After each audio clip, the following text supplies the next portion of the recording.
Tendency دیکھی ہے وہ پولیٹیسائزیشن ہے FATF فورم کی،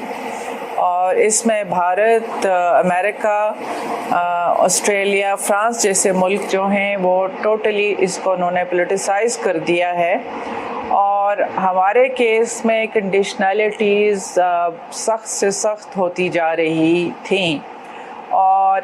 بیچ میں بہت یہ خطرہ بھی رہا کہ پاکستان کو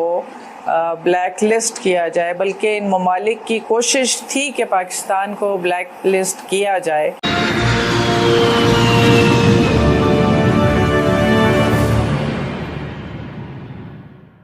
مسٹر اسلم، گرے لسٹ سے نکلنے میں کامیاب ہو جائیں گے؟ دیکھیے، گرے لسٹ میں پاکستان پچھلے کئی سالوں سے گرے لسٹ میں پڑتا رہا ہے اور ایک بار نکلا بھی، لیکن کچھ عرصے سے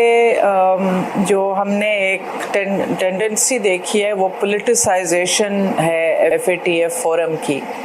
اور اس میں بھارت، امریکہ، آسٹریلیا، فرانس جیسے ملک جو ہیں وہ ٹوٹلی اس کو انہوں نے پولیٹیسائز کر دیا ہے، اور ہمارے کیس میں کنڈیشنلٹیز سخت سے سخت ہوتی جا رہی تھیں، اور بیچ میں بہت یہ خطرہ بھی رہا کہ پاکستان کو بلیک لسٹ کیا جائے، بلکہ ان ممالک کی کوشش تھی کہ پاکستان کو بلیک لسٹ کیا جائے، اور اس کو لنک کیا گیا منی لانڈرنگ سے، ٹیررزم فائنینسنگ سے،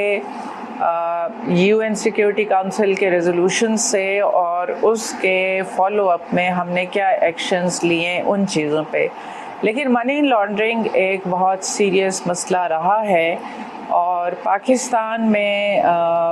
لاز اتنے مضبوط نہیں تھے کہ پاکستان دکھا سکتا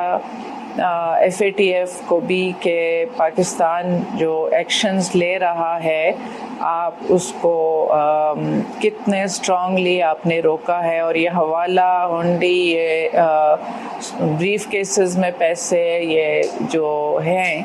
یہ پاکستان کے لیے بہت سیریس مسئلہ بنتا جا رہا تھا، اور بینکنگ چینل سے بھی ہمارے خلاف بہت شکایتیں آ رہی تھیں کہ ill gotten money is going out of Pakistan, وہ کسی بھی چیز کے لیے یوز ہو سکتا ہے۔ تو یہ گورنمنٹ کے لیے ضروری تھا کہ کوئی ایک لیگل فریم ورک کریٹ کیا جا سکے جس کے انڈر ایکشن بھی ہو، اور جو ہم ڈیمونسٹریٹ بھی کر سکیں کہ پاکستان نے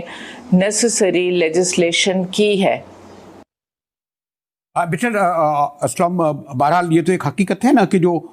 نان اسٹیٹ ایکٹر بہرحال ایک حقیقت تھے،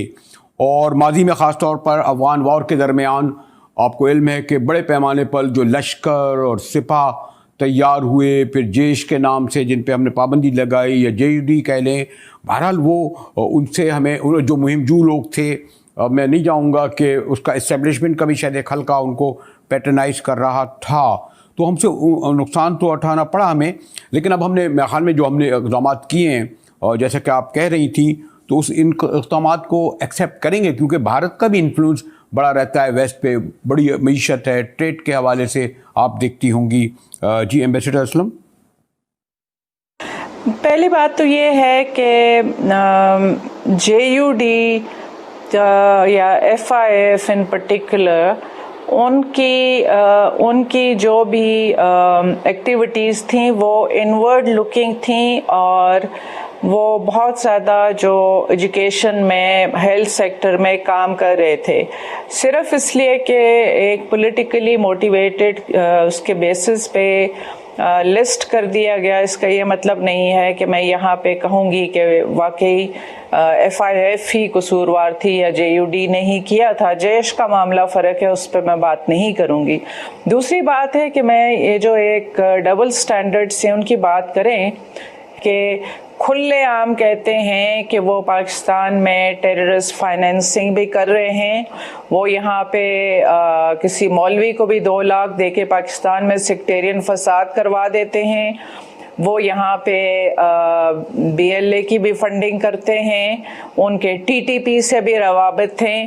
تو یہاں پہ تو ایک اسٹیٹ بہت، پاکستان کے کیس میں تو شاید ایلیگیشن یہ تھیں کہ حکومت بہت افیکٹو کنٹرول نہیں کر رہی ہے منی لانڈرنگ پہ، کہ ان کا نام نہیں لیتا.